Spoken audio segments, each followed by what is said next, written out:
Good evening guys. आज हम लोग एक ऐसे विषय पे बात करने वाले हैं जो आपसे भी सरोकार रखता है और कंपनी से भी, सरकार से भी और समाज के उस वर्ग से भी जो हमेशा से ही मुख्य धारा से अलग रहा है। आपको पता ही है कि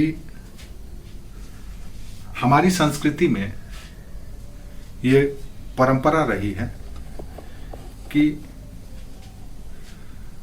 जब भी कोई व्यक्ति सामर्थ्यवान होता है तो अपने क्षमता के अनुरूप या अपनी क्षमता के अनुसार कुछ धर्मार्थ कार्य करता है।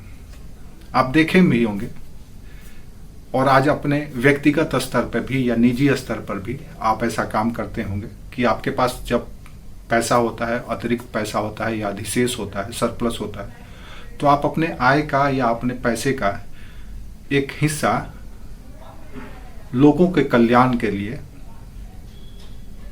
उनके उत्थान के लिए खर्च करने में गुरेज नहीं करते हैं। हो सकता है आप दान, जिसको हम लोग दान कहते हैं कि दान के रूप में हमने ये काम किया, जैसे स्कूल में कुछ पैसा दे दिए, हॉस्पिटल में दे दिए, या फिर किसी गरीब को ले जाकर के दे दिए। और आजकल तो फैशन भी चल गया है, ठंडा का दिन है तो इस समय लोग कंबल बांटते हुए आपको दिखेंगे। तो ये परंपरा हमारे यहाँ प्राचीन काल से ही रहा है कि जितने भी संपत्तिशाली वर्ग रहे हैं, धनाढ़ लोग रहे हैं, सेठ व्यापारी लोग रहे हैं, वो अपने आय का या अपने द्वारा अर्जित संपत्ति का एक हिस्सा धर्मार्थ कार्यों में लगाते रहे हैं। राज्य भी अपने समय में, राज्य भी अपने लिए या अपने धर्मार्थ कार्यों के लिए एक कल्याण मिनिस्ट्री या कल्याण मंत्रालय का गठन करता रहा है। आपको पता ही है कि अशोक, इतिहास में अगर बात करें तो अशोक धर्मार्थ कार्य किया करते थे। अशोक महान प्याऊ बनवाना, वृक्ष लगाना, चिकित्सालय खुलवाना, उसी तरह से समय समय पे सभी राजाओं के द्वारा इस तरह के कार्य किए जाते रहे। आप मिडिवल हिस्ट्री पढ़ेंगे तो मध्यकालीन भारत के इतिहास में फिरोज शाह तुगलक अपने जन कल्याणकारी कार्यों के लिए बड़ी प्रसिद्ध थे। उन्होंने कई ऐसे विभाग जैसे दारुल सफा का गठन किया था जिसमें गरीबों को मुफ्त में चिकित्सा दी जाती थी। इसी तरह से अनाथ या विधवा या परित्यक्त महिलाओं की देखभाल करने के लिए, उनकी विवाह कराने के लिए एक अलग विभाग का गठन किया गया था। सरकार भी, वर्तमान की सरकार भी इस तरह के कार्य करते रहती है। और अभी के संदर्भ में देखा जाए तो बहुत सारे ऐसे स्वयंसेवी संगठन हैं जिसको हम लोग एनजीओ भी कहते हैं, नॉन गवर्नमेंटल ऑर्गेनाइजेशन, स्वयंसेवी संगठन, या कई ऐसे धर्मार्थ ट्रस्ट हैं जो इन सारे कार्यों को करते रहे हैं। तो कुल मिला जुला करके देखा जाए तो लोगों के कल्याण के लिए धर्मार्थ कार्य किए जाते रहे हैं ताकि वो वंचित वर्ग जिसे आवश्यक सुविधाएं या आवश्यक सेवाएं नहीं प्राप्त हो पाई है उनको दिया जा सके। तो ये तो हुई वो बातें जो अनऑर्गेनाइज है, यानी कि असंगठित है, जिसके लिए कोई बाध्यता नहीं है। लेकिन अभी के औद्योगिक युग में क्या बड़ी बड़ी कंपनियों को या बड़ी बड़ी कंपनियों का यह जिम्मेवारी नहीं बनता है कि ये कार्य करें? अगर स्वेच्छा से कह दिया जाए तो वो कभी नहीं चाहेंगे या कभी नहीं करेंगे, क्योंकि औद्योगिक इकाई या अभी की जो औद्योगिक संस्कृति है वो बेसिकली लाभ हानि के मोटिव पर काम करती है। उनको जहां लाभ होता है वही काम करना पसंद करते हैं। उनको जन कल्याण, लोक कल्याण, लोक उत्थान से कोई मतलब नहीं है। उनको सिर्फ उपभोक्ता चाहिए, उनको सिर्फ कंज्यूमर चाहिए जो उनके सामानों को, वस्तुओं को खरीदे और ये बेच करके उससे फायदा कमाए। लेकिन समस्या ये है कि आधुनिक राष्ट्र राज्य में राज्य एक लोक कल्याणकारी संकल्पना के साथ शासन करती है। राज्य का सबसे पहला काम है लोक कल्याण करना। पहले पुलिसिंग स्टेट हुआ करती थी। राज्य का काम होता था लॉ एंड ऑर्डर बनाए रखना, कानून और व्यवस्था बनाए रखना, शांति व्यवस्था बनाए रखना, सामाजिक सौहार्द बनाए रखना, ये काम होता था। और उसको बनाए रखने के लिए उसके लिए वो आवश्यक आय का स्रोत निर्धारित करके रखती थी। लेकिन वर्तमान में सरकार का एक भागीदारी के रूप में निजी क्षेत्र भी हो गई है, क्योंकि उन सारी दायित्वों को जो सरकार करते आ रही थी अब निजी क्षेत्र को भी दिया जाने लगा है। चाहे उत्पादन का काम हो, चाहे वितरण का कार्य हो, चाहे किसी भी तरह की कोई सेवा देना हो, उन सभी कार्यों को धीरे धीरे निजी क्षेत्र यानी कि व्यक्ति विशेष या कंपनियों को दिया जाने लगा है। तो ऐसी स्थिति में सरकार अपने सोशल रिस्पॉन्सिबिलिटी को भी इन निजी क्षेत्रों को ट्रांसफर करना शुरू कर दी है। क्यों कर दी है? क्योंकि जब आप इसी समाज के संसाधनों से आय अर्जित कर रहे हैं तो आपका दायित्व तो बनता है कि उसके लिए कुछ रिफंड भी दें, कुछ कल्याण का कार्य भी करें, जैसे प्राचीन काल से भी होता रहा है। दूसरी ओर हमारे देश में गांधी पूजनीय है, गांधी को आदर्श माना जाता है। तो गांधी भी और गांधी के लोकप्रिय ट्रस्टीशिप का सिद्धांत भी यही कहता है कि निजी व्यक्ति या निजी संपत्ति के मालिक या जो व्यक्ति जिनके पास संपत्ति ज्यादा है, जिन्होंने संपत्ति इस समाज से अर्जित की है, वो उसके मालिक की तरह न रहें बल्कि ट्रस्टी की तरह, एक संरक्षक की तरह, एक चौकीदार की तरह रहें, न कि मालिक बने। और उनका दायित्व है कि वो अपने आय का एक महत्वपूर्ण हिस्सा समाज कल्याण, लोक उत्थान में खर्च करें। लेकिन कंपनियां तो प्रॉफिट मोड में काम करती है, उनको तो सिर्फ फायदा चाहिए। ऐसी स्थिति में वो जब तक उन पर कानूनी बाध्यता न थोपी जाए, जब तक उन पर दंड का प्रावधान न किया जाए, तब तक वो इन सब कार्यों से बचती रही है।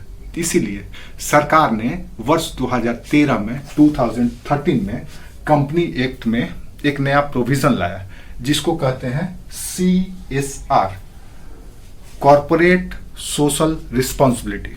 यानी कि अब अगर कोई कंपनी है और वो समाज से पैसा कमाती है, समाज से अर्न करती है, तो उसका दायित्व तो बनता है कि वो एक निर्धारित राशि समय समय पर खर्च करता रहे। अब इनका वैधानिक दायित्व है। अगर कल को कोई कंपनी इन वैधानिक दायित्वों को करने से चूकती है या मनाही करती है तो वैसी स्थिति में वो दंड की भागीदारी होगी। तो पहली बार वर्ष 2013 में कंपनी अधिनियम के तहत इसको कानूनी वैधानिकता दी गई। तो कॉर्पोरेट सोशल रिस्पॉन्सिबिलिटी क्या है? तो कॉर्पोरेट सोशल रिस्पॉन्सिबिलिटी का मतलब यह है कि जो भी कॉर्पोरेट है उनका सामाजिक दायित्व बनता है। तो ये दायित्व क्या बनता है, कैसे बनता है, कौन इसके लिए जिम्मेवार होगा, अगर नहीं पूरा करता है तो क्या पनिशमेंट होगा, समय समय पर इसके लिए क्या सुझाव दिए गए हैं, इन सारी बातों की चर्चा हम क्रमवार करने वाले हैं। अब आइए देखते हैं हम लोग कि कंपनी सोशल रिस्पॉन्सिबिलिटी या CSR है क्या, या इसकी ये अवधारणा क्या है। तो CSR ये कहता है कि CSR एक, समझ लीजिए कि एक प्रबंधन की अवधारणा है, मैनेजमेंट से जुड़ा हुआ एक कॉन्सेप्ट है। यानी कि कंपनी जिस तरह से अपने व्यापार को बढ़ाने के लिए, अपने बिजनेस को इन्हेंस करने के लिए जो सारे कार्य करती है, उसी तरह से ये भी उसका दायित्व बनता है कि वो समाज कल्याण का काम भी करे, समाज उत्थान का भी काम करे, लोक कल्याण का भी काम करे। यानी कि इसका मतलब यह है कि CSR कॉर्पोरेट के प्रबंधन से जुड़ा हुआ कॉन्सेप्ट है, संकल्पना है। अब स्वाभाविक सी बात है कि इससे जुड़ा कौन कौन है और इससे फायदा किसको किसको होने वाला है। तो कॉर्पोरेट सोशल रिस्पॉन्सिबिलिटी उन सभी लोगों के लिए किया जाएगा जो कंपनी से प्रत्यक्ष और परोक्ष रूप से जुड़े हुए हैं। तो कंपनी से या कॉर्पोरेट से प्रत्यक्ष रूप से कौन कौन जुड़ा हो सकता है?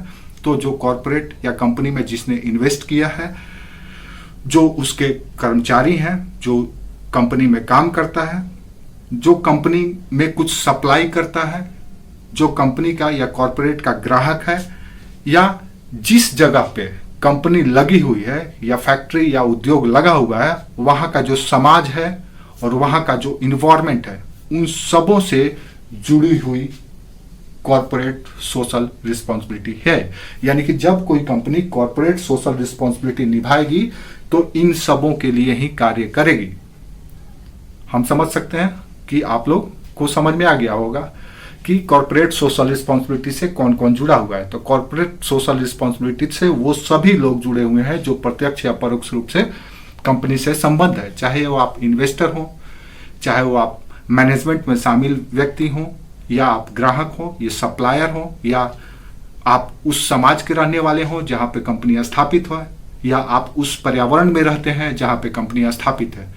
तो स्वाभाविक सी बात है कि आप कंपनी से प्रत्यक्ष और परोक्ष रूप से जुड़े हुए हैं, तो कंपनी का प्रभाव आप पे कहीं ना कहीं पड़ता होगा, चाहे सामाजिक प्रभाव पड़े, पर्यावरणीय प्रभाव पड़े, स्वास्थ्य का प्रभाव पड़े, किसी भी तरह का। तो इन सबों के बारे में या इन सबों को लक्षित करके जो कल्याणकारी कार्य किए जाते हैं उसी को कहा जाता है कॉर्पोरेट सोशल रिस्पॉन्सिबिलिटी, यानी कि निगम का सामाजिक दायित्व। अब सवाल ये उठता है कि क्या कोई भी व्यक्ति, कोई भी कंपनी का यह दायित्व है?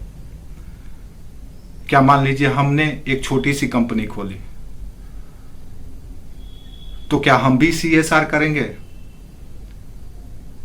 या इसका भी कोई मानक होगा, कोई स्टैंडर्ड होगा कि नहीं, इतना आय होना चाहिए, इतनी की प्रॉपर्टी होनी चाहिए, इतना टर्नओवर होना चाहिए, तभी आप ये काम करेंगे, तभी आपकी बाध्यता बनती है कि आप ये काम करेंगे। तो इसके लिए निर्धारण किया गया है। तो कंपनी सोशल रिस्पॉन्सिबिलिटी, कंपनी अधिनियम 2013 में इसका प्रावधान किया गया, जो 1 अप्रैल 2014 से भारत में लागू हो गया। यानी 2013 के अधिनियम में इसको लाया गया और 2014 से इसको लागू कर दिया गया। यानी CSR भारत में 1 अप्रैल 2014 से लागू है, यानी कि 2014-15 के वित्त वर्ष से यह शुरू हुआ फिनेंशियल से। अब स्वाभाविक सी बात है कि CSR से संबंधित जितने भी मुद्दे हैं उसके लिए इस अधिनियम के धारा 135 में वो सारे प्रोविजन दिए गए हैं जिससे CSR रेगुलेट होती है। यानी कि धारा 135 वो अधिनियम है या धारा है जिसे CSR की सारी कानूनी बाध्यताएं और प्रोविजन को उल्लेखित किया गया है। अब आइए हम लोग देखते हैं कि इसका मानक क्या है कि कौन सी कंपनी CSR का काम करेगी। तो इसके कुछ शर्त हैं। शर्त नंबर 1 ये कि वही कंपनी CSR पर खर्च करेगी जिसका नेट वर्थ यानी कि कुल संपत्ति, चाहे मशीन लगा हो, भूमि लगा हो, भवन हो, उन सबों का कुल कीमत मिनिमम 500 करोड़ और उससे ज्यादा हो, उसका दायित्व तो बनता है CSR पर खर्च करने के लिए। दूसरा, अगर कोई कंपनी है, कॉर्पोरेट है और उसका प्रति वर्ष का टर्नओवर 1000 करोड़ रुपया है तो वो भी इस कैटेगरी में आता है, उसका भी दायित्व तो बनता है कि CSR पर खर्च करेगी। तीसरा शर्त, अगर उसका नेट प्रॉफिट साल में हर एक साल उसका नेट प्रॉफिट सब कुछ काट कूट करके, टैक्स वैक्स पे कर करके और भी सर्विसेज जो दे रहा है वगैरह वगैरह, वो सारे काटने के बाद जो नेट प्रॉफिट उसका बनता है वो 5 करोड़ रुपए अगर होता है तो उसका लीगल रिस्पॉन्सिबिलिटी बनता है कि वो CSR का काम करे। तो CSR का काम करने के लिए कंपनी को इन शर्तों को पूरा करना होगा, या जब भी कोई कंपनी इस लेवल पे आ जाएगी तो उसको CSR का काम करना उसकी बाध्यता होगी। अगर कोई इससे कम है तो वो फिर इससे फ्री है।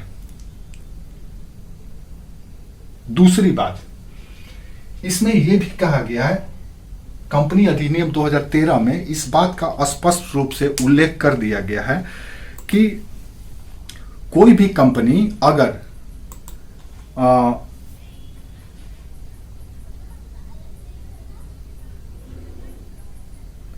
कोई भी कंपनी का मैनेजमेंट का यह रिस्पॉन्सिबिलिटी होगा कि अपने कंपनी के अंदर एक CSR कमेटी का गठन करे।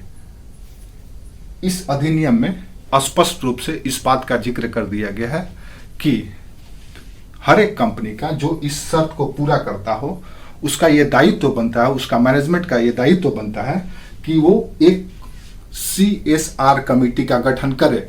वो कमेटी समय समय पर, उसका काम होगा कि समय समय पर प्रबंधन को यानी मैनेजमेंट को CSR में किए जाने वाले खर्चों के बारे में सुझाव देता रहे।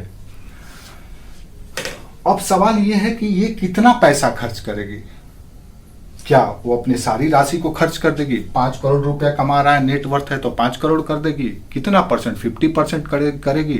हालांकि गांधी का ट्रस्टीशिप का सिद्धांत तो ये कहता है कि जो भी कंपनी है या जो बड़े उद्योगपति हैं या जो भी पैसे वाले हैं, ट्रस्टीशिप का सिद्धांत, जिनके पास निजी संपत्ति ज़्यादा है, वो अपने आय का 50% खर्च करें। जैसे आप देखेंगे आज ये धर्म में भी है, जैसे सिख धर्म है, इस्लाम है, इन लोगों में अपने आय का एक निर्धारित हिस्सा खर्च करना पड़ता है। अब जैसे कि जकात दिया जाता था, ये जकात क्या था? जकात एक तरह का यही था, इस्लामिक रूल, जब शरिया रूल ये कहता है कि मुसलमान अपने आय का एक निर्धारित हिस्सा धर्मार्थ कार्यों के लिए राज्य को देगी, जिसे जकात कहा जाता था।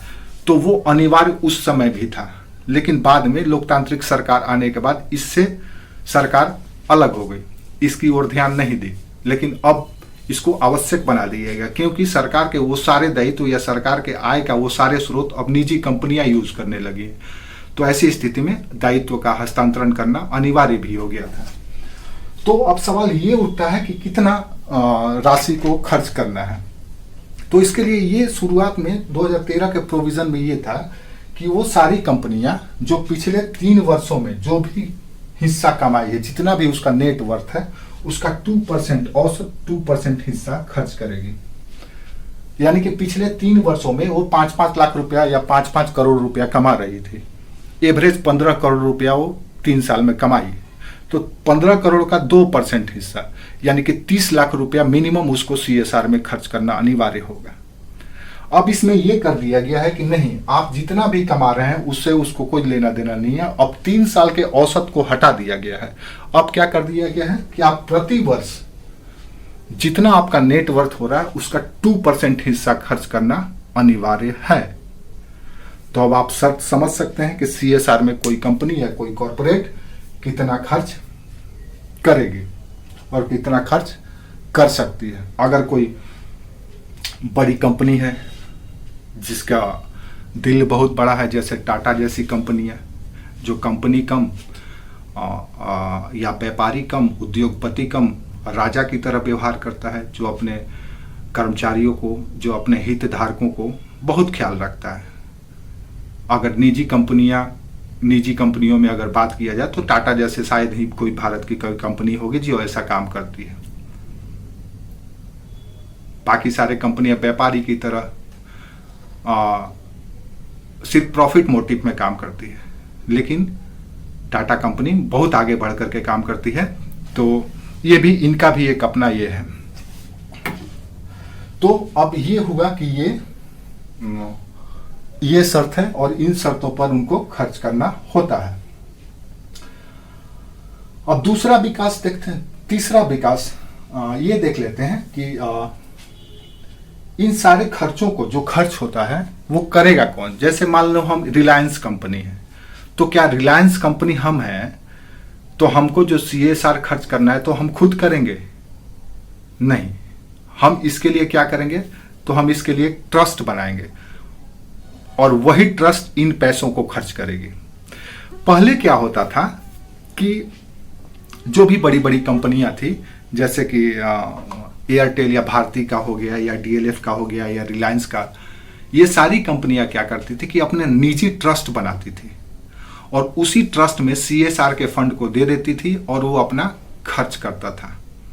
होता इसमें यह था कि कंपनी का पैसा इस पॉकेट से निकाल करके इस पॉकेट में डाल दिया जाता था और यह दिखा दिया जाता था कि हमने ये खर्च कर दिया, कुछ करके दिखा दिया जाता था कि ये हमने कर दिया। तो इसमें कंपनी अपने पैसे को इधर से निकालती थी और इधर से घुमा करके इस पॉकेट में डाल लेती थी। लेकिन अब इस शर्त को बदल दिया गया। क्या बदला गया? अब ये कहा गया कि अब उसी एजेंसी को ये दायित्व दिया जाए जो कंपनी अधिनियम के सेक्शन 8 की शर्तों को पूरा करती हो और पंजीकृत हो। तो यानी कि अगर किसी कंपनी को या कॉरपोरेट को अपने CSR के पैसे को खर्च करना है तो अब सीधे खुद नहीं कर सकती है या खुद का निजी ट्रस्ट के माध्यम से CSR के फंड को खर्च नहीं कर सकती है। कैसे करेगी? तो इसके लिए उसको अब प्रॉपरली कंपनी अधिनियम के सेक्शन 8 में या सेक्शन 8 के शर्तों को पूरा करना होगा और एक रजिस्टर्ड कंपनी बनाना होगा, पंजीकृत कंपनी बनाना होगा। उसके लिए कुछ शर्तें निर्धारित की गई कि इन शर्तों को पूरा करने के बाद ही ये कंपनी रजिस्टर्ड होगी और यही कंपनी फाइनली CSR के पैसे को खर्च करेगी। तो इन शर्तों के आधार पर ही कोई कंपनी अब गठित किया जाएगा और गठित करने के बाद इसी कंपनी का दायित्व होगा। पहले जैसा नहीं कि रिलायंस ट्रस्ट तो भारती ट्रस्ट तो आप कह सकते हैं कि भारती फाउंडेशन या रिलायंस फाउंडेशन या DLF फाउंडेशन, इस तरह का फाउंडेशन गठित कर दिया जाता था और पैसे को खर्च कर दिया जाता था। अब ऐसा नहीं होगा। अब बजाबते आपको कंपनी बनाना पड़ेगा CSR के गठन के लिए। तो इसके लिए शर्त ये रखा गया सेक्शन 8 में कि सबसे पहला शर्त कि कंपनी जो गठित होगा वो धर्मार्थ कार्यों के लिए गठित होगा। सबसे पहला शर्त यह होगा कि मान लीजिए रिलायंस कंपनी है, पहले क्या करती थी कि रिलायंस ट्रस्ट के नाम से वो अपना ये कर लेती थी और अपने पैसे को इसके माध्यम से खर्च करती थी। खर्च करना है 2 करोड़ तो 2 लाख खर्च करके 2 करोड़ दिखा देती थी, बाकी अपना उसके पास वापस आ जाता था। अब ऐसा नहीं चलेगा। अब क्या होगा? बजाबते आपको रजिस्टर्ड कराना होगा। कहाँ पे? तो सेक्शन 8 के शर्तों को पूरा करते हुए। तो क्या शर्त है? तो शर्त नंबर 1 ये है कि कंपनी जो गठित होगा यानी कि इंप्लीमेंटिंग एजेंसी जो गठित होगा वो धर्मार्थ कार्यों के लिए होगा। सबसे पहला धर्मार्थ कार्य यानी कि उसके पास जो भी पैसे आएंगे वो लाभ हानि के मोटिव से ऊपर उठ करके सिर्फ धार्मिक भावना से, जैसे धार्मिक भावना से हम लोग कुछ भी करते हैं, गरीब को दे दिया, हम ये नहीं देखते हैं कि उससे हमको क्या फायदा होगा, क्या नुकसान होगा। कहीं प्याऊ लगवा दिए, नहीं, किसी गरीब को कंबल दे दिए, किसी को भोजन दे दिए, किसी के लिए घर बनवा दिए। हम ये नहीं देखते हैं कि उसका, हम ये सोचते हैं कि भगवान ने हमको दिया है तो उसके बदले हमारा काम ये बनता है कि हम ये करें। तो कंपनी जब भी इंप्लीमेंटिंग एजेंसी जब रजिस्टर्ड होगी तो वो सबसे पहला शर्त यह है कि वो धर्मार्थ कार्यों के लिए होगा। दूसरा,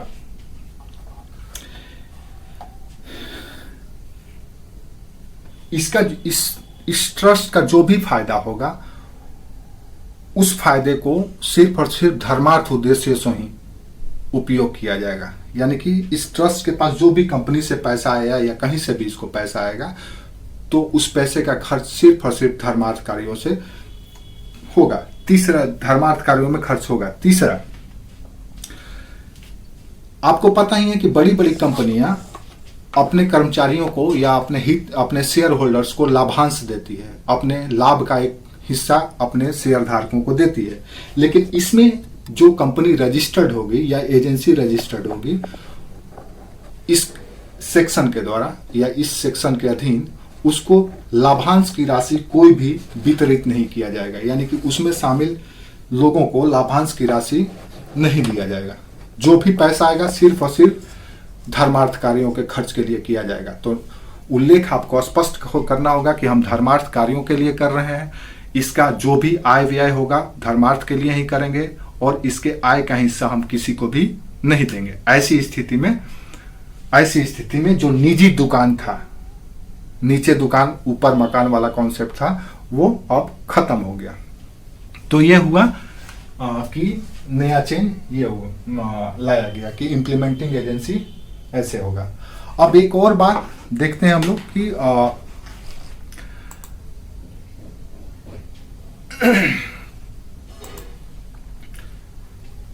वर्ष 2018 में लगभग 4 वर्षों के बाद सरकार ने ये देखा कि सीएसआर का जो काम है वो बखूबी हो नहीं रहा है ग्राउंड लेवल पे जैसा होना चाहिए। बड़ी बड़ी कॉरपोरेट कंपनियां दिखाती तो हैं कि हम इतना पैसा खर्च करते हैं, इन क्षेत्रों में खर्च करते हैं, लेकिन सरकार को जो दिखना चाहिए वो दिखता नहीं है। क्यों नहीं दिख रहा है? तो इसकी बात आप भी समझदार हैं, आप भी आसपास के देखे ही होंगे। करते क्या है कि जो स्थानीय या लोकल नेता होते हैं वो मिलजुल करके उन पैसों को बांट करके खा लेते हैं। कंपनी को भी दिखा देती है जो सरकारी काम है, काम किया सरकार के पैसे से, नेता काम करवाए सरकार के पैसे से, और कुछ कंपनी भी मिला करके दिखा देती है कि ये हमने किया, या पहले ही जो काम किया हुआ उसी को दिखा दिया गया पॉलिश करके या रिन्यूअल के नाम पे उसको। तो इस तरह के काम हुआ करती थी। तो कहने का मतलब यह है कि जो प्रॉपर तरीके से काम होना चाहिए था, जितना आउटकम आना चाहिए था, जितना प्रभाव या परिवर्तन होना चाहिए था, ऐसा कुछ होता नहीं था। और ऐसे भी जब कोई कानून बनता है, जब भी कोई नियम कानून बनते हैं, तो थोड़े से शुरुआत में वो फ्लेक्सिबल होता है या थोड़ा सा लूप होल्स होता ही है, गैप होता ही है। बाद में उसमें समय के अनुसार, आवश्यकता के अनुसार सुधार किया जाता रहा है। और आपका संविधान भी आज 103 या 104 संशोधन कर चुका है, स्वयं में ही संशोधन कर चुका है। तो इसका मतलब यह है कि कहीं ना कहीं किसी व्यवस्था में एक लंबे कालखंड में कमियां आ जाती है और उसमें सुधार की आवश्यकता होती है। इसी उद्देश्य से वर्ष 2018 में एक कमेटी का गठन किया गया जिसका नाम था इंजेति श्रीनिवासन कमेटी। इंजेति श्रीनिवासन कमेटी इसलिए गठित किया गया ताकि सीएसआर के कार्यों का सूक्ष्म मूल्यांकन किया जा सके, उसमें जो कमियां हैं उसको देखा जाए और सुधार के सुझाव दिए जाए। तो इसके लिए वर्ष 2018 में इंजेति श्रीनिवासन कमेटी का गठन किया गया। इस कमेटी ने अपनी रिपोर्ट अगस्त 2019 में सरकार को सौंप दिया। अब इस कमेटी का रिपोर्ट आपके लिए महत्वपूर्ण है, चाहे पीटी हो चाहे मेंस का एग्जाम हो। इसमें आपको याद रखना है और समझना है कि उसकी कमेटी की क्या क्या सुझाव थे।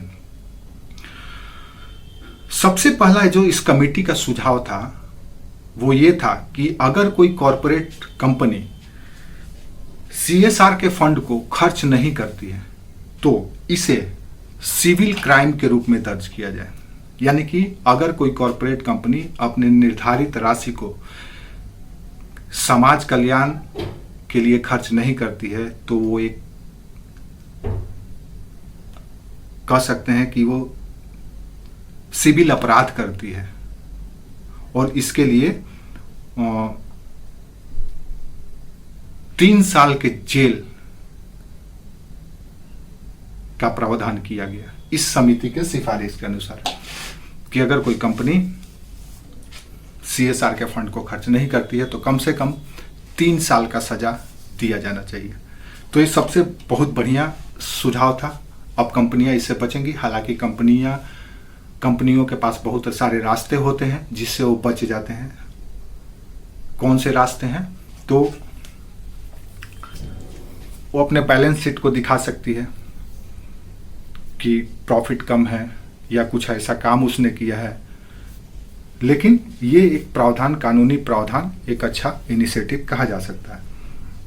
दूसरा इस समिति का महत्वपूर्ण सुझाव ये था कि सीएसआर पे जो राशि खर्च की जाएगी उसको टैक्स डिडक्टेबल श्रेणी में रखा जाए।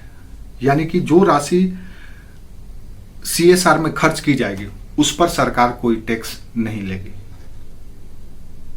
जैसे इंश्योरेंस हम लोग करते हैं तो इंश्योरेंस में हम लोगों को कोई टैक्स नहीं देना पड़ता है।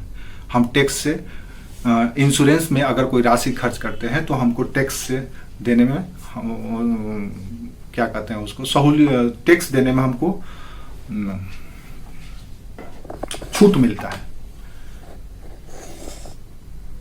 मान लीजिए हमारी सालाना इनकम 3 लाख रुपया है तो 5% हमको देना है टैक्स। तो हमने क्या किया कि हमने अपने 3 लाख में से कुछ राशि का सालाना प्रीमियम हमने इंश्योरेंस में कर दिया है। तो जैसे ही 3 लाख से कम होगा, हम 5% जो टैक्स देने वाले थे उससे हम बच जाएंगे।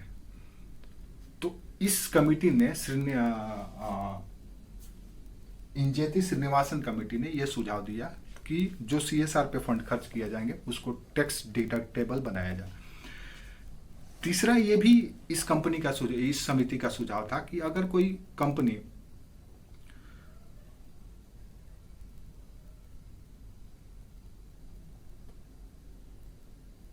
अपनी राशि को, जो खर्च करने वाली राशि है, उसको 3 से 5 वर्षों तक के बढ़ा सकती है। यानी कि कहने का मतलब यह है कि कंपनी अपने CSR फंड को 3 से 5 साल के अवधि तक एक प्लान बना करके खर्च कर सकती है। ऐसा नहीं है कि जो पैसा हमको खर्च करना है वो इसी साल खर्च करें।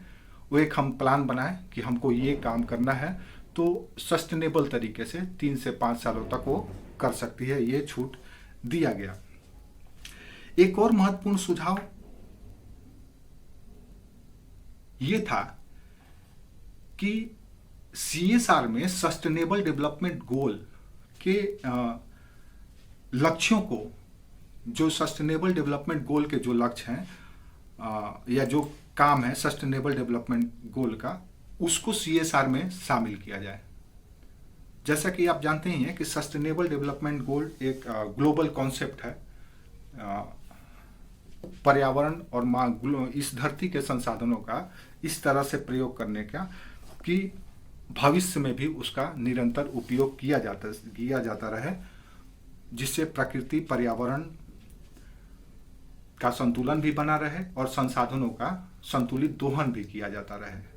और जिन संसाधनों का दोहन हम आज कर रहे हैं वो भविष्य में भी होता रहे। इस उद्देश्य से सस्टेनेबल डेवलपमेंट गोल का एक ये लक्ष्य लाया गया। इसमें कई कार्य हैं, जैसे कि आप कह सकते हैं कि सस्टेनेबल डेवलपमेंट गोल के जो काम है, ये 2030 तक का टारगेट रखा गया है कि 2030 तक हम लोग इस लक्ष्य को प्राप्त करेंगे।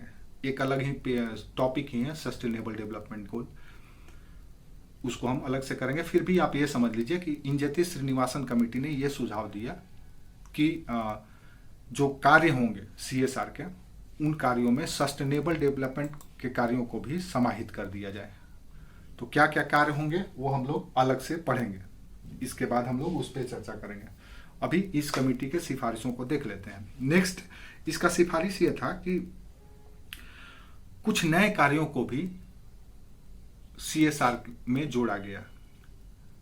CSR के जो पारंपरिक कार्य थे, या जो कह सकते हैं कि जो बुनियादी कार्य थे, उन कार्यों से आगे बढ़ करके कुछ नए कार्यों को भी शामिल करने के लिए CSR में जोड़ा गया। जैसे कि ये कहा गया कि डिजास्टर मैनेजमेंट से संबंधित या आपदा प्रबंधन से संबंधित कार्यों को भी शामिल किया जाए।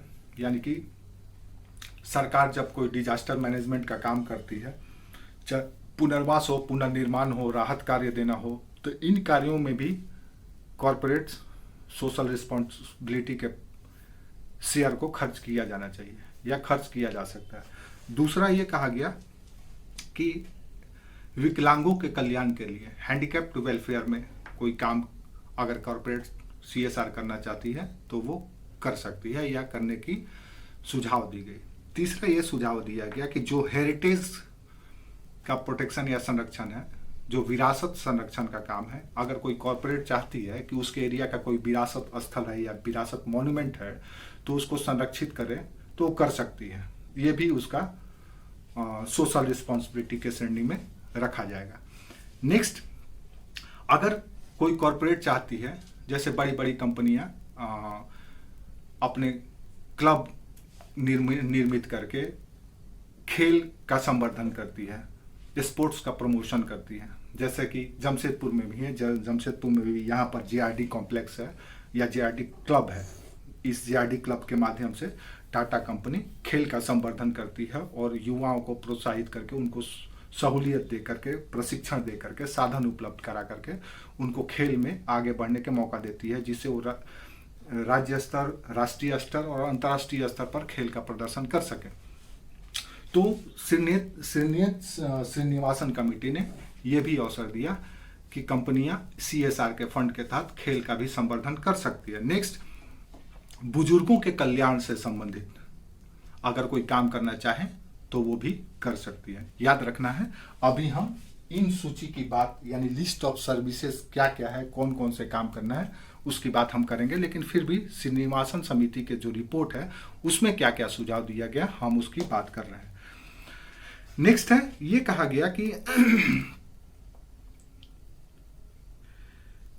सरकारों के पास कभी कभी क्या होता है कि जैसे राज्य सरकार के पास कि कभी कभी किसी योजना विशेष के लिए उनके पास फंड की कमी हो जाती है। तो वैसी स्थिति में सरकार क्या करती है, या स्पष्ट रूप से कहा जाए तो जिम्मेदार मंत्री क्या करते हैं कि CSR के फंड को लेकर के अपनी योजनाओं को पूरा करते हैं। तो इस कमेटी ने स्पष्ट रूप से यह सुझाव दिया है कि सरकारी योजनाओं के में अगर धन की कमी हो जाए तो वैसी स्थिति में CSR के फंड का प्रयोग नहीं किया जाए। ऐसा क्यों किया गया है, क्यों कहा गया, तो आप समझ सकते हैं। भले ही इसमें यह ना कहा गया हो, लेकिन इससे संकेत मिलता है कि यह कहना चाह रहा है कि जिस तरह से सरकारी योजनाओं में भ्रष्टाचार होती है, करप्शन होती है, कहीं इसी तरह से CSR फंड भी इसकी बलि न चढ़ जाए, इसके भेंट न चढ़ जाए। इसलिए स्पष्ट रूप से यह कह दिया गया है कि CSR के फंड को सरकारी योजनाओं के खर्च में प्रयोग नहीं किया जाएगा। नेक्स्ट, ये भी सिफारिश किया गया है कि अगर कोई कंपनी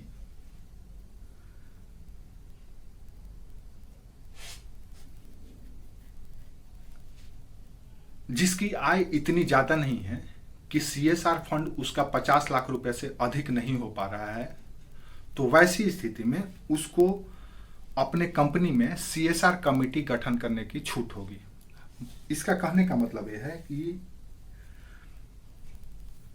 अगर मान लीजिए कोई कंपनी है और वो जो CSR फंड गठित किया है उसमें मैक्सिमम वो 50 लाख से ही जमा कर पा रहा है, क्योंकि उसको अपने नेट वर्थ का 2% ही खर्च करना है, तो 2% 50 लाख रुपया ही हो रहा है। तो अब समझिए, अगर वो 50 लाख रुपया ही उसका 2% हो रहा है और उसको CSR में हर साल खर्च करना है, तो वैसी स्थिति में दूसरी तरफ उसको CSR कमेटी भी गठित करना है कंपनी में, तो खर्च उसका उधर भी होगा और इधर भी होगा। तो CSR में खर्च क्या होगा, उसका तो खर्च में उस कमेटी को संचालित करने में ही उतना खर्च हो जाएगा। तो इसीलिए इस कमेटी ने सुझाव दिया है, श्रीनिवासन कमेटी ने, कि जिस कंपनी या कॉरपोरेट का CSR फंड 50 लाख से कम है उसको अपने कंपनी में या कॉरपोरेट में CSR कमेटी गठित करने की अनिवार्यता नहीं, यानी यहाँ पे छूट दिया गया, आप सीधे खर्च कीजिए। किसके थ्रू खर्च कीजिए, तो इम्प्लीमेंटिंग एजेंसी के थ्रू। नेक्स्ट सुझाव, ये कहा गया है कि CSR जो भी फंड खर्च करेगी उसके लिए प्राथमिकता ये होगा कि जिस क्षेत्र में वो कॉरपोरेट है या कंपनी है वो उस क्षेत्र के पर्यावरण, शिक्षा, पेयजल, स्वास्थ्य पर खर्च करने को प्राथमिकता देगी। याद रखना है, पर्यावरण, शिक्षा, स्वास्थ्य और पेयजल पर प्राथमिकता देगी। यह सुझाव दिया गया कि अगर आपने CSR फंड क्रिएट किया है, आप CSR फंड खर्च करते हैं, तो प्रायोरिटी क्या होगी, तो प्रायोरिटी होगी कि आप इन क्षेत्रों पर पहले खर्च करें और उसके बाद ही आगे कुछ करने के बारे में सोचें।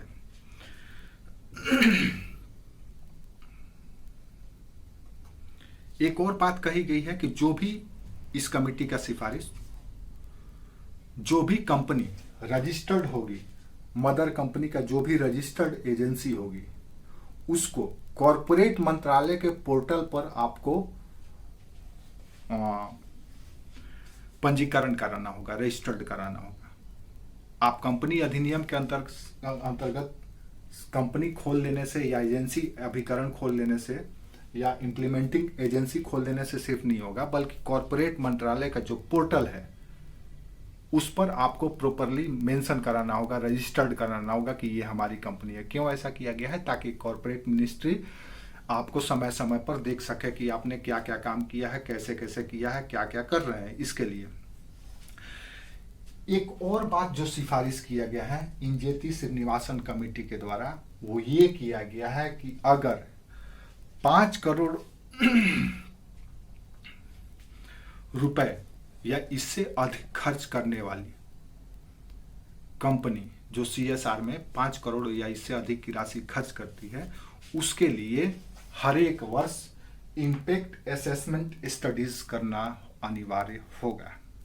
यानी कि अगर कोई कॉरपोरेट या कोई कंपनी 5 करोड़ रुपए की राशि खर्च करती है CSR पर, तो हर एक वर्ष या 2 वर्ष पर, हर वर्ष सामान्यतः हर वर्ष आपने जो खर्च किया है, जो कार्य किया है, उसका क्या प्रभाव पड़ा है, उसका आकलन भी कराना होगा। मान लिया आपने शिक्षा पे खर्च किया, विद्यालय बनाया या हॉस्पिटल बनाया या पेयजल का व्यवस्था किया, तो आपको प्रॉपरली इसका आकलन, इम्पैक्ट, उसका क्या प्रभाव पड़ा, सकारात्मक प्रभाव पड़ा, कितने लोग शिक्षित हुए, कितने बच्चों का इनरोलमेंट हुआ, क्या क्या उनको सुविधाएं दी जा रही है, वो सारा कुछ असेसमेंट कराना है आपको। और उसके बाद फिर आगे इसकी रिपोर्ट देनी अनिवार्यता है। तो ये हुआ इसका इम्प्लीमेंटिंग एजेंसी, खर्च की जाने वाली राशि, कानूनी प्रावधान और प्रभाव का अध्ययन।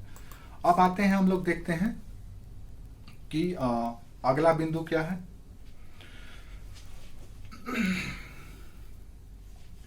अगला बिंदु हमको ये देखना है कि जो लिस्ट ऑफ सर्विसेज है कि कौन कौन से सर्विसेज इनको करना है CSR के अंतर्गत। अभी तक तो हम लोगों ने श्रीनिवासन कमेटी में ने क्या क्या सुझाया था, कौन कौन से कार्य करना है, वो देखें 2018 में।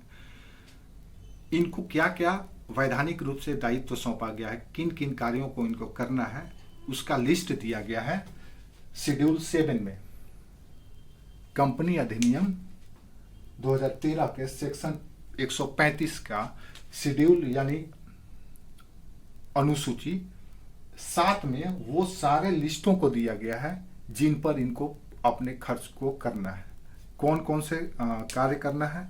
तो क्रम से इसको हमको और आपको देख लेना चाहिए। तो इनमें सबसे पहला जो लिस्ट नाम है वो है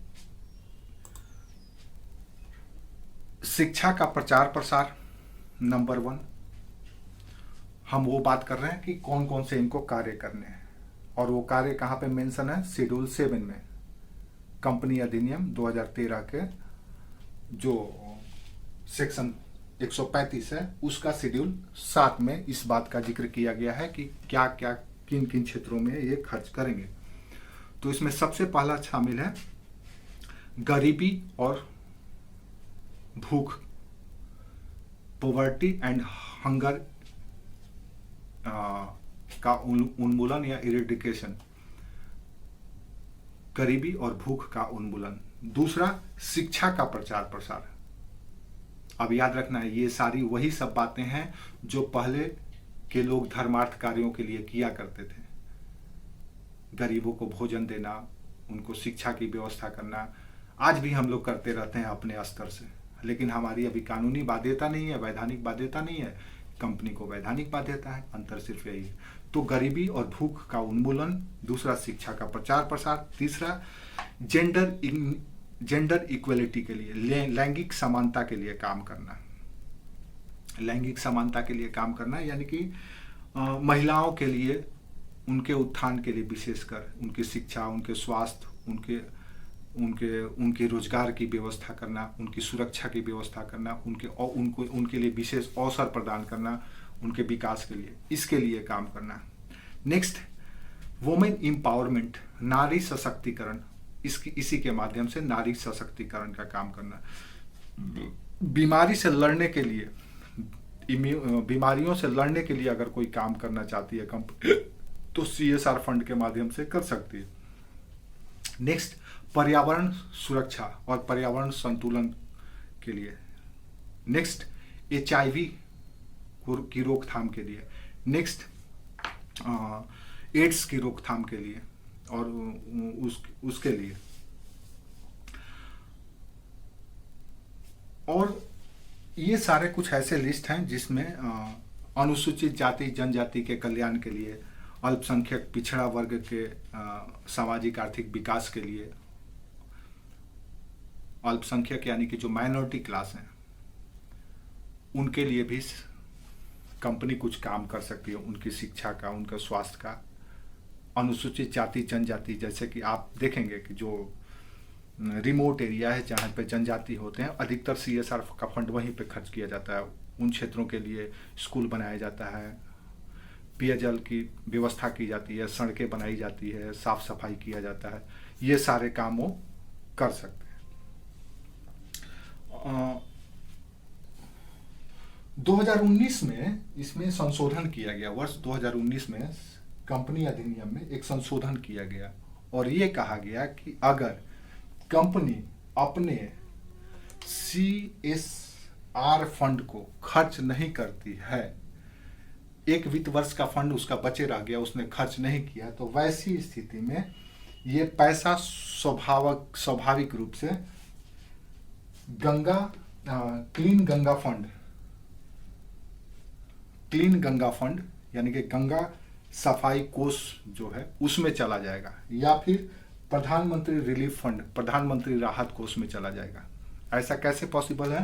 तो इसी के माध्यम से जो इम्प्लीमेंटिंग एजेंसी को जो रजिस्टर्ड कराया गया, इसीलिए कराया गया कि अगर बाय द वे अगर आप खर्च नहीं करते हैं और आपका ऐसे ही पड़ा रह जाता है और आपके पैसे का ऑडिट नहीं होता है कि आपने खर्च किया कि नहीं किया, तो वैसी स्थिति में आप पोर्टल पर रजिस्टर्ड हैं कॉर्पोरेट मंत्रालय का, उस रजिस्टर्ड को देखकर पोर्टल पर देखा जा सकता है कि आपका फंड कहाँ पे है। और जैसे ही पता चला कि आपने इस फंड को खर्च इस दिए गए लिस्ट में से किसी भी कार्यों में नहीं, किन्हीं कार्यों में नहीं किया है, तो वैसी स्थिति में वो फंड 2019 के संशोधन के माध्यम से ये कर दिया गया कि वो गंगा सफाई कोष या गंगा स्वच्छता कोष जो है उसमें चला जाएगा, नहीं तो प्रधानमंत्री राहत कोष में चला जाएगा। ये दो प्रावधान किए गए। वर्ष 2020 में कॉर्पोरेट मंत्रालय के द्वारा एक और संशोधन किया गया। वो संशोधन ये क्या किया गया, और ये टाइम 2020 का जो विश्व के लिए सबसे त्रासदी भरा काल रहा, जो बहुत लंबे अरसे के बाद इस तरह का ग्लोबल संकट आया, उस संकट के दौर में CSR फंड को भी इस ओर मोड़ दिया गया कि कोविड से संबंधित कोई काम है, जैसे कि कोविड का टीकाकरण हुआ, उससे संबंधित जागरूकता फैलाने का काम हुआ, अस्पताल बनाना हुआ, PPT किट का निर्माण, ऑक्सीजन सिलेंडर, ऑक्सीजन वितरण हुआ, तो ये सारे कामों में भी आप अपने पैसे खर्च कर सकते हैं। ये 2020 में एक सुझाव के माध्यम से लाया गया। अब आइए देखते हैं कि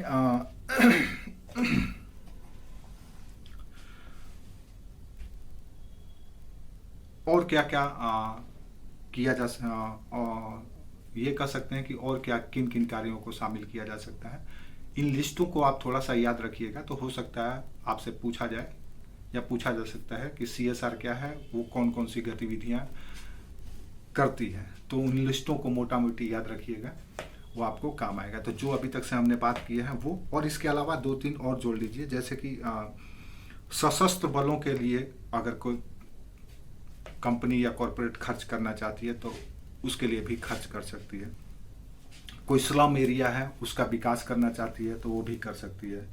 ये सारे काम, कुपोषण हटाना है, गरीबी हटाना है, भुखमरी हटाना है, शिक्षा, स्वास्थ्य, पर्यावरण संतुलन, पर्यावरण जागरूकता, और इस पेंडेमिक के काल में 2020 से इस काम के लिए भी। अब थोड़ा सा एक और डाटा देख लेते हैं कि कितना लगभग आप अनुमान कितना लगा रहे होंगे, कितना खर्च होता है प्रति वर्ष। तो एक सामान्य डाटा ये है कि लगभग 10,000 करोड़ रुपया CSR फंड से खर्च किया जाता है। पिछले वर्ष का एक डाटा है जिसमें 10,000 करोड़ रुपया खर्च किया गया है। उसमें सबसे ज़्यादा अगर खर्च किया गया तो उस स्वास्थ्य एवं चिकित्सा पर, हेल्थ एंड ट्रीटमेंट पे खर्च किया गया। अब अगर लिस्ट उठा करके देखें कि कौन कौन सी कंपनियां ये फंड पे खर्च करती रही है सबसे ज़्यादा, तो आपको मिलेगा कि रिलायंस इसमें अभी आगे है, रिलायंस नंबर 1 पे है, उसके बाद ONGC है, फिर इन्फोसिस है, फिर TCS है, ITC है, ऑयल इंडिया कॉरपोरेशन है, विप्रो है। ये सारी कंपनियां हैं जो बड़ी बड़ी जो CSR पे अच्छी खासी राशि खर्च करती हैं। उम्मीद करते हैं आपको समझ में आया होगा क्या है CSR, और CSR हो चाहे नहीं हो, व्यक्तिगत स्तर पर भी, अपने लेवल पे भी, अपने परिवार के स्तर पर, अपने समाज के स्तर पर, अपनी क्षमता के अनुसार ये काम करना ही चाहिए। कर भला तो हो भला। आप जो खर्च करेंगे तो कहीं ना कहीं आपको भी भगवान दे ही देते हैं। और ये आज की कोई रिवाज नहीं है, हमारी तो रिवाज ही है कि हमारे यहाँ तो ये बताया भी गया है कि फसल कटेगा तो जमीन से, धरती से कितने ऊपर हमको फसल काटना है। अगर हम घर में रसोई बनाते हैं, गेहूं, आटा, चावल से जो भी भोज्य पदार्थ या खाना बनाते हैं, तो हम पहले से ही निर्धारित होता है कि इतनी हिस्सा गाय को देना है, इतना हिस्सा अग्नि को देना है, इतना हिस्सा कौवा को देना है, इतना हिस्सा चींटी को देना है, इतना गरीब को देना है। तो हम CSR हमारे लिए कोई नई चीज नहीं है, लेकिन इस उपभोक्तावादी ग्लोबल संस्कृति में हमारे लिए ये अनिवार्य बनाया गया है ताकि ये काम भी निरंतर चलता रहे, और वो लोग जो वांछित बुनियादी सुविधाओं से महरूम है या अनिवार्य बुनियादी सुविधाओं से महरूम है, उनके लिए इनका सामाजिक दायित्व तो बनता है कि आप जिस समाज से कमाते हैं, अर्न करते हैं, जिस समाज से संसाधनों का दोहन करके पर्यावरण का क्षति पहुंचाते हैं, पर्यावरण को असंतुलित करते हैं, उसको रिफंड के रूप में या उसको बनाए रखना, उसमें सुधार करना भी आप ही का नैतिक दायित्व बनता है। तो ये प्रबंधकीय दृष्टिकोण से भी और नैतिक दृष्टिकोण से भी, दोनों ही दृष्टिकोण से अनिवार्य है। नैतिक दृष्टिकोण से हर एक व्यक्ति के लिए क्षमता के अनुसार, और प्रबंधकीय दृष्टिकोण से कॉरपोरेट सेक्टर के लिए